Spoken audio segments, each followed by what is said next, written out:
Hello అండి. మీకోసం మరో చక్కని కథ. అమ్మా, నీ మనవడికి ఇక్కడ మెకానికల్ బ్రాంచ్లో బీటెక్ అయిపోయిందిగా. జర్మనీ వెళ్ళి అక్కడ ఎంఎస్ చేయాలి. ఆ తర్వాత ఎయిర్ బస్లో కానీ ఎయిర్ క్రాఫ్ట్లో కానీ పనిచేయాలని వాడి కోరిక. వాడికిప్పుడు నీ ఆర్థిక సాయం కావాలి. నీ దగ్గర డబ్బుంది. నాన్నగారి తాలూకు ఫ్యామిలీ పెన్షన్, నీ సర్వీస్ తాలూకు వచ్చే 2 పెన్షన్లు ఏం చేస్తున్నావు? నాకు మీ అల్లుడికి ఎలాగూ ఇవ్వవు. అసలు కంటే వడ్డీ ముద్దు అంటారుగా.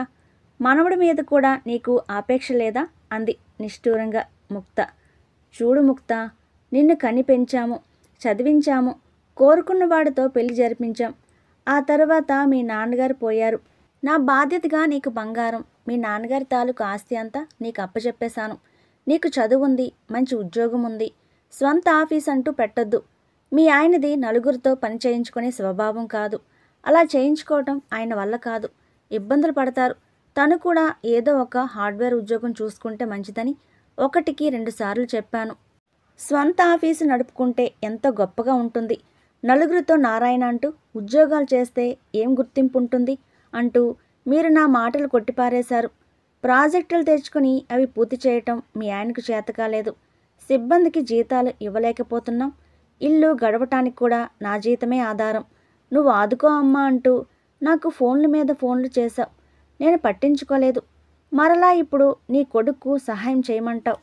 మీ స్వశక్తితో పంపుకుంటారో, నీ కొడుకు లోన్ తీసుకుని వెళతాడో నాకు సంబంధం లేదు. వాడికి ఇక్కడ చదువు ఉద్యోగాలు లేవా? పోనీ జర్మనీయే వెళ్తానంటే సంతోషంగా 1,00,000 2,00,000 ఇస్తాను. అంతకుమించి నేనే సహాయం కానీ ఏ హామీ కానీ ఉండను. మీ స్వశక్తితో బ్రతకటం మీరింకెప్పుడు నేర్చుకుంటారు అన్నది అపర్ణ. నిన్ను డబ్బు అడుగుతున్నామని కదా నీకంత చులకనైపోయాం. నేను నీ కన్న కూతుర్నేగా. నాకు నా పిల్లలకు నీ సంపాదన పెట్టక ఇంకెవరికి దారాదత్తం చేస్తావు? నువ్వు చేసే దాన ధర్మాలన్నీ మాకు తెలుస్తూనే ఉన్నాయి. ఊర్లో వాళ్ళు చేస్తే వాళ్ళను భద్రపరచడానికి నువ్వే మార్చరీ బాక్స్, ఆ తర్వాత వాళ్ళను శ్మశానానికి తీసుకెళ్లటానికి ట్రాలీ కూడా కొనిచ్చావు. లక్షలు పెట్టి గ్రంథాలయానికి పైకప్పు బాగు చేయించావు. పెద్ద బాల శిక్ష నుండి పోటీ పరీక్షలకు కావలసిన పుస్తకాల వరకు కొనిస్తున్నావు. ఊళ్ళో వాళ్ళ మెప్పు కోసమే కదా ఇదంతా చేస్తున్నావు. ఎవరి మెప్పు కోసమో నేను ఇదంతా చేయటం లేదు. ఈ రోజుల్లో చాలామంది పిల్లలు విదేశాల మోజులో పడి దూరంలో ఉంటున్నారు. ఇక్కడ వారి తల్లిదండ్రులు చనిపోతే వాళ్ళను 2-3 రోజుల పాటు మార్చరీ బాక్స్లో పెట్టి భద్రపరచాల్సి వస్తుంది. వాళ్ళు బ్రతికుండగా కళ్ళు కాయలు కాసేటట్టుగా ఎదురు చూశారు.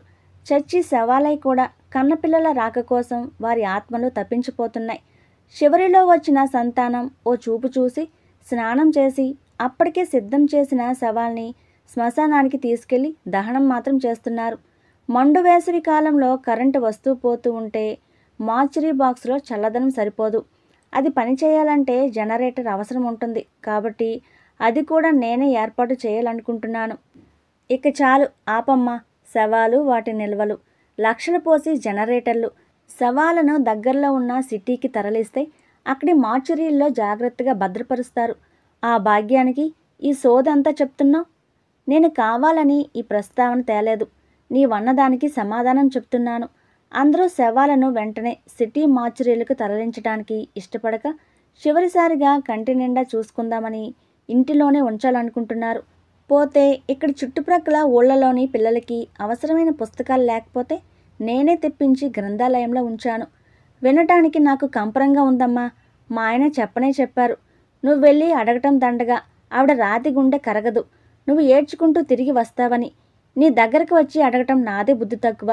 మా నాన్న పెన్షన్ తాలూకన్నా ఇస్తావేమోనని ఆశపడి నేనే వచ్చాను. వచ్చినందుకు బాగా గడ్డి పెట్టావు అంటూ హ్యాండ్ బ్యాగ్ తీసుకుని బయటకు నడిచింది ముక్త. వెనుక నుండి అపర్ణ పిలిచే పిలుపు ఏమాత్రం లెక్క చేయలేదు. పండగలు పబ్బాలు వచ్చినప్పుడు కూతురిది మనవడిది పుట్టినరోజులంటూ తన బాధ్యతగా తను ఎక్కువ ఆర్భాటాలకు పోకపోయినా పద్ధతిగా తను జరపాల్సినవి జరుపుతూనే ఉన్నది. కానీ ముక్తకు, వాళ్ళ ఆయనకు, కూతురు అత్తగారి తరపు వారందరికీ తనేదో దాన ధర్మాలు చేస్తూ వచ్చిన డబ్బంతా దుబారా చేస్తున్నదని తెగ బాధగా ఉన్నది. తమ ఊరి బంధువుల్లో కూడా కొంతమంది తన కూతురికి ఫోన్ చేసి చాడీలు చెప్తున్నారు. మాకెవరికి ₹1 కూడా ఇవ్వదని వాపోతున్నారు. ఈసారి ముక్త, వాళ్ళ ఆయన, అతని మేనమామ అంతా కలిసి వచ్చారు. బంధువులు ఫోన్ చేసి చెప్పిన విషయం నిజమే. అమ్మ ఇల్లంతా రిపేర్ చేయిస్తున్నది అనుకున్నది ముక్త. వాళ్ళ ఆయన ఇల్లు ఇంటి చుట్టుప్రక్కలంతా ఓసారి తిరిగి చూసి వచ్చాడు. ఈలోగా అపర్ణ అందరికీ కాఫీలు కలిపి ఇచ్చింది. కాఫీ తాగుతూ అల్లుడి మేనమామ మాటలు మొదలుపెట్టాడు. ఒంట్లో కులాసాగా ఉంటుందా అక్కయ్య గారు? చూడబోతే ఇల్లంతా సర్దేసినట్లున్నారు. ఏవో పనులు చేయిస్తున్నట్లుగా కనబడుతుంది. అవునండి, ఇల్లంతా చిన్న చిన్న రిపేర్లుంటే చేయిస్తున్నాను. తప్పదు కదండి అన్నది అపర్ణ.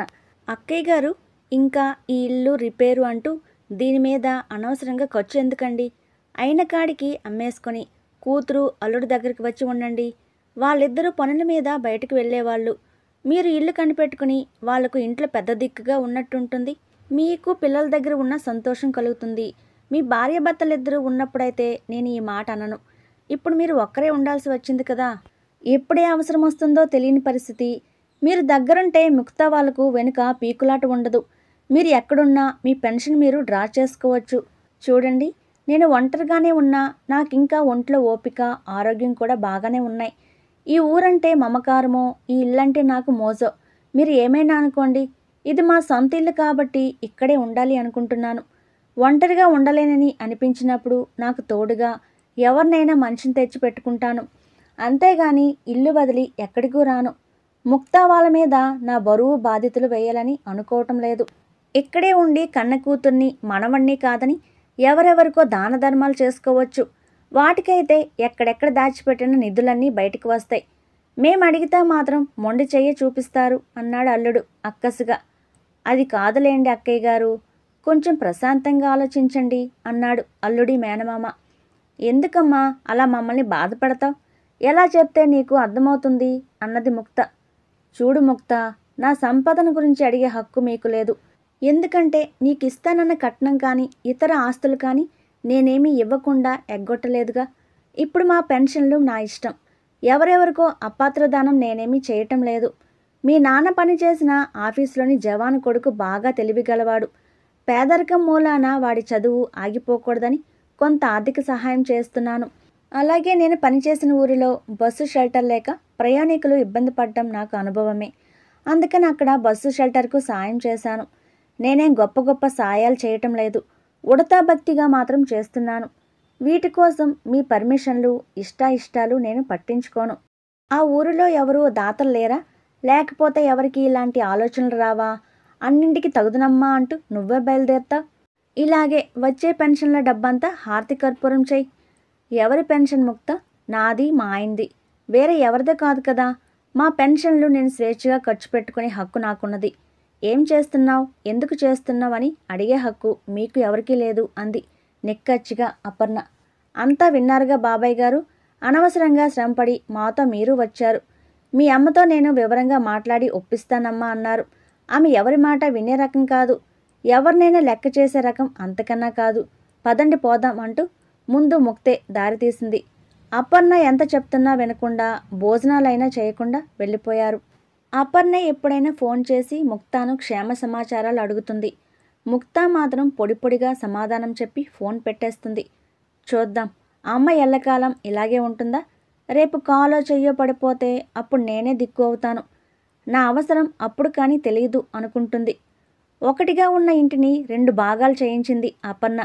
ఒక భాగంలో తానుంటూ మరొక భాగంలో ఒక చిన్న కుటుంబానికి ఉండమన్నది. తల్లి కొడుకు ఇద్దరే ఉంటారు.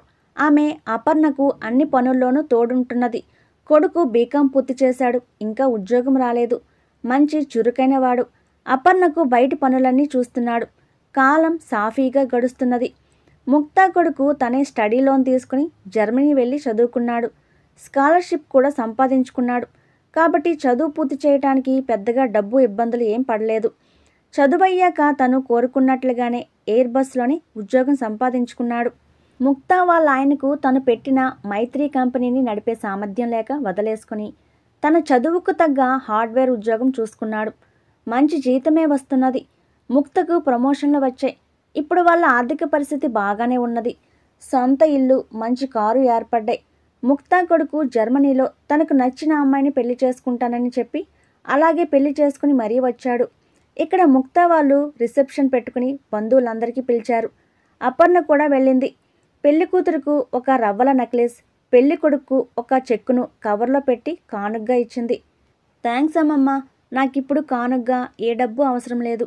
దీన్ని మీ అమ్మాయికి ఇచ్చేస్తున్నాను. ఈ చెక్కును నీకే తిరిగి ఇచ్చేస్తే నువ్వు బాధపడతావని ఇలా చేస్తున్నాను అని వెంటనే తల్లి చేతికి ఇచ్చేశాడు. అపర్ణకు 75 ఏళ్ళు వచ్చేశాయి. చిన్న చిన్న అనారోగ్యాలు తప్పితే పెద్దగా ఇబ్బందులేం లేవు. ఉన్నట్టుండి కాలు జారి వెనక్కు గచ్చు మీద పడిపోయింది. పడటంతోనే తల వెనుక భాగం బాగా గాయమైంది. విపరీతంగా రక్తస్రావం అయింది. వైద్యం అందించేలోగానే సునాయాసంగా ఆఖరి శ్వాసను తీసుకున్నది. ఊరంతా తరలి వచ్చారు. తను కొనిచ్చిన మార్చరీ బాక్స్లోనే ప్రశాంతంగా పడుకుని ఉన్నది. చనిపోయిన 2 గంటలకల్లా ధన్వంతరి కంటి ఆసుపత్రి వారు వచ్చి కళ్ళను సేకరించుకుని వెళ్లారు. ఆ మధ్యాహ్నానికే ఎన్ఆర్ఐ మెడికల్ కాలేజీ వారు తమ అంబులెన్స్లో వచ్చి అపర్ణ శవాన్ని తరలించుకు వెళ్లారు. ఇలా తను చనిపోయినా కూడా మరి కొంతమందికి సాయపడాలని ముందే నిర్ణయించుకుని అన్ని ఏర్పాట్లు చేసుకున్నది. పక్క వాటాలోని తల్లి కొడుకులు ముక్తకు అన్ని విధాల చేదోడు వాదోడుగా ఉన్నారు. తమ చేత కర్మకాండలు చేయించుకోవటం కూడా ఇష్టం లేక తల్లి ఇలా చేసిందా, తనంటే అంత కోపం అమ్మకెందుకు అని రకరకాలుగా ఆలోచించింది ముక్త. ఎంత ఆలోచించినా తను చేసిన తప్పేమిటో ముక్తకు అంతుబట్టలేదు. ఆ ఆలోచనతోనే బీరువా తెరిచి చూసింది ముక్త. ఎదురుగా ఒక కవర్ పెట్టి ఉన్నది. కవరు చించి చూస్తే లోపల అమ్మ రాసిన కాగితమేదో కనిపించింది. ముక్తా దంపతులకు నా ఆశీస్సులు. నా మనవడి కుటుంబానికి కూడా నా ప్రేమపూరిత దీవెనలు. నాకెవరి మీద ఎప్పుడూ ఏ కోపం లేదు, రాదు. నేనేం చెప్పినా ఏం చేసినా మీ మంచి కోసమే చేశాను. కానీ మీకు అర్థం కాలేదు. నా మీద బాగా వ్యతిరేక భావాన్ని మీ మనసులో నింపుకున్నారు. ఎవరి మీద ఆధారపడకుండా నీ కాళ్ళ మీద నువ్వు నిలబడాలని ఎన్నోసార్లు నీకు చిన్నతనం నుండి చెప్తున్నాను ముక్త. పెళ్ళైన తర్వాత కూడా పదే పదే నువ్వు నా నుండి డబ్బు ఆశించేదానివి. నువ్వు స్వయంగానే ఎదగాలని నా కోరిక. నేను చెయ్యి అందిస్తూ పోతే మీకు సొంత ఆలోచనలు, సొంత ఎదుగుదల ఉండవు. అందుకే కొంత కఠినంగా ఉండేదాన్ని. పోతే నీ కొడుకు తనే స్టడీ లోన్ తీసుకుని బాధ్యతగా చదువుకొని చదువు పూర్తి చేసి ఉద్యోగం తెచ్చుకున్నాడు. లోన్ మొత్తం తనే తీర్చుకోగలిగాడు. వాడికి డబ్బు విలువ తెలిసి రావాలని అలా చేశాను. వాడు ప్రయోజకుడైనందుకు నాకు చాలా సంతోషంగా ఉన్నది. అల్లుడికి నా మీద బాగా కోపంగా ఉండి ఉంటుంది. నేను అలా కఠినంగా ఉండకపోతే చేతకానితనంతో తను పెట్టిన కంపెనీని దివాలా తీయించుకొని అప్పుల పాలై బికారుగా మిగిలిపోయేవాడు. సాయం చేసేవారు ఎవరూ లేకపోయేసరికి తనకు తానే సరైన మార్గం ఎన్నుకున్నాడు. ఇప్పటికైనా అర్థమైందా నేనెందుకు అలా చేశాను? అలాగే మనం ఈ సమాజంలో పుట్టి పెరుగుతున్నందుకు మన తోటివారికి ఎంతో కొంత సేవ చేయాలని నాకు ఇష్టంగా ఉండేది. నాకు తోచిన చిన్న చిన్న సాయాలు చేయగలిగాను. నువ్వు కూడా పట్టుదలగా చదివి పరీక్షలు రాసి ప్రమోషన్లు తెచ్చుకున్నావు. అప్పుడు నేను ఎంత సంతోషించానో నీకు తెలియదు. నువ్వే ఇప్పుడు ఒకరికి పెట్టగలిగిన స్థితిలో ఉన్నావు. నేను చనిపోయిన తర్వాత నాకు దినవారాలంటూ ఏ క్రతువులు, ఆచారాలు, ఆర్భాటాలు చేయొద్దు. నేను అన్ని ఏర్పాట్లు చేసే ఉంచాను. నేను చనిపోయిన సందర్భంగా బీదలకు అన్నదానం చేయండి చాలు. ఆ ఖర్చుకు కూడా బీరువాలో డబ్బు పెట్టి ఉంచాను. మన ఇంట్లో ఉండే ఈ కుటుంబాన్ని ఇక్కడే ఉండనీయండి. చివరిగా ఒక్క మాట ముక్త, బ్యాంకులో 20 లక్షల డబ్బు మనిద్దరి పేర జాయింట్గా ఫిక్స్డ్ చేసి ఉంచాను. నా తదనంతరం ఇది మీ దంపతులకే. నీకు నా ముద్దులు మరియు ఆశీస్సులు. ప్రేమతో అమ్మ. వీలునామా లాంటి ఈ ఉత్తరం చదివి బోరుమన్నది ముక్త.